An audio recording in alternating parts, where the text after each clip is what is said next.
Ketika Presiden Soekarno menyerukan mobilisasi umum untuk pembebasan Irian Barat, pemuda Pancasila mendukungnya dengan mempersiapkan diri bertempur sebagai milisi. Tulis writer, mereka tergabung ke dalam Front Pasukan Jipaku Irian Barat, PDIB. Effendi Nasution alias Pendi Keling adalah preman legendaris dan mantan petinju yang dikenal sebagai pemimpin pemuda Pancasila Kota Medan.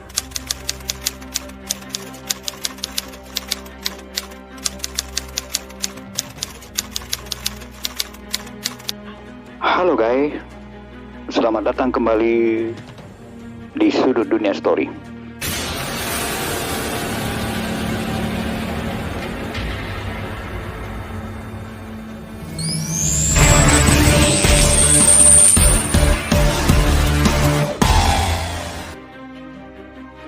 Hari ini aku akan membahas tentang preman hadir di setiap zaman. Pernah menjadi pembela kaum lemah, kini kehadirannya membuat masyarakat resah. Beberapa waktu lalu, kota Medan terasa mencekam.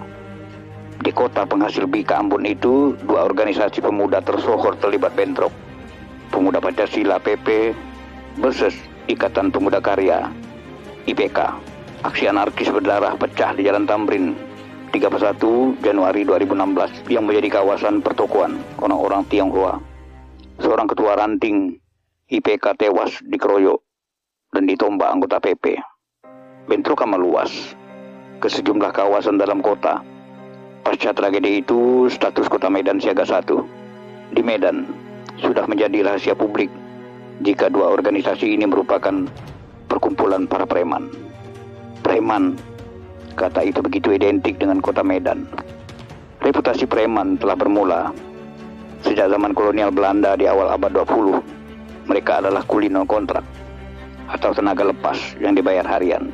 Tuan-tuan kebun Belanda atau planters yang menjadi penguasa tanah Delhi menyebutnya prijemen, yang berarti orang bebas. Meski dipekerjakan, para prijemen acap kali menjadi gangguan bagi tuan kebun Belanda dalam menjalankan usahanya. Menurut Kompas 30 November 1986, prijemen muncul sebagai pembela kuli kontrak asal Jawa, Tionghoa dan India yang disiksa mandor kebun atas perintah tuan kebun.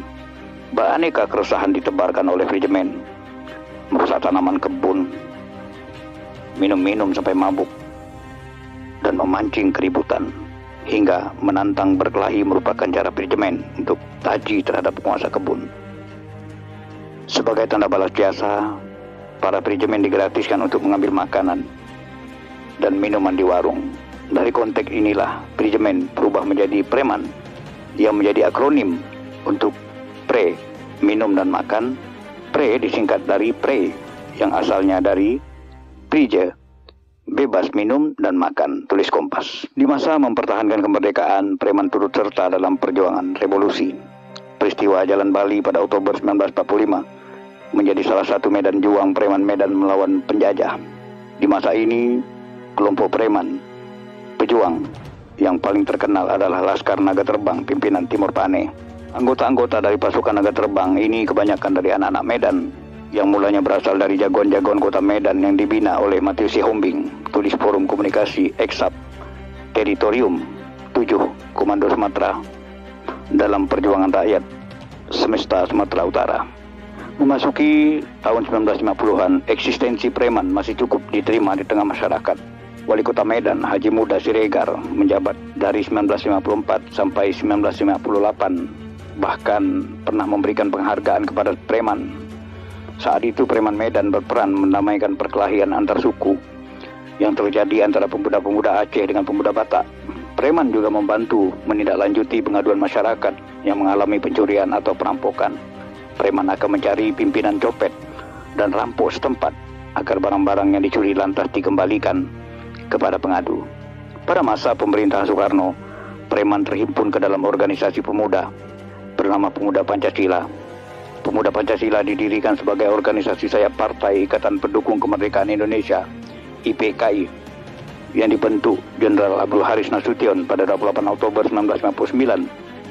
Pemuda Pancasila secara formal diresmikan dalam Kongres IPKI tahun 1961. Pemuda Pancasila dihadirkan untuk mempertahankan Pancasila dan UUD 45. Ketika banyak kelompok pemuda saat itu beralih mendukung Nasakom, tulis Loren Writer, pemuda Pancasila, the last loyalist free men of Suharto's order, dalam Balance and the State in Suharto's Indonesia, syutingan Ben Anderson. Ketika Presiden Soekarno menyerukan mobilisasi umum untuk pembebasan Irian Barat, pemuda Pancasila mendukungnya dengan mempersiapkan diri bertempur sebagai milisi.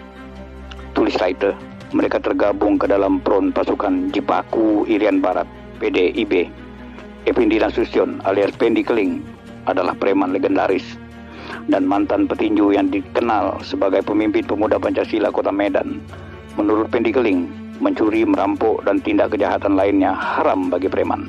Banyak cara terhormat. Yang penting preman itu bukan bandit. Misalnya menjaga keamanan bandar dan arena perjudian, menjadi pengawal pengusaha kaya, menjaga pusat-pusat keramaian dan bioskop, dan sesekali mendapat order memukuli jagoan pengusaha lain, kata Pendi Keling, menjelaskan cara preman menghidupi diri, dikutip Kompas.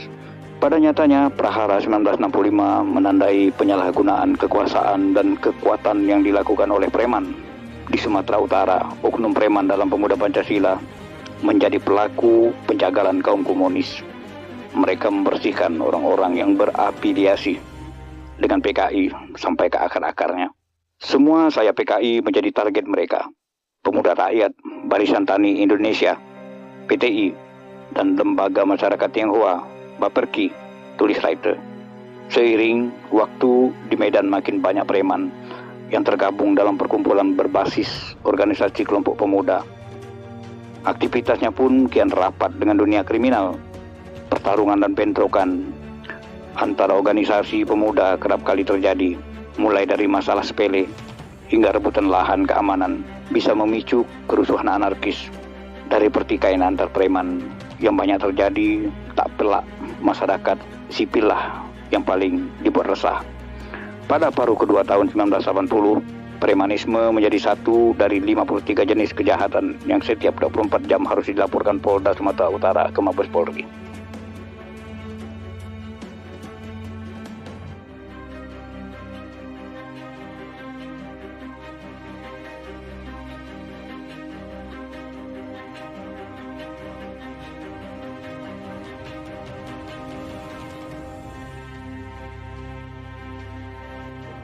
Oke guys, aku cukupkan sampai di sini. Sampai jumpa lagi di Sudut Dunia Story.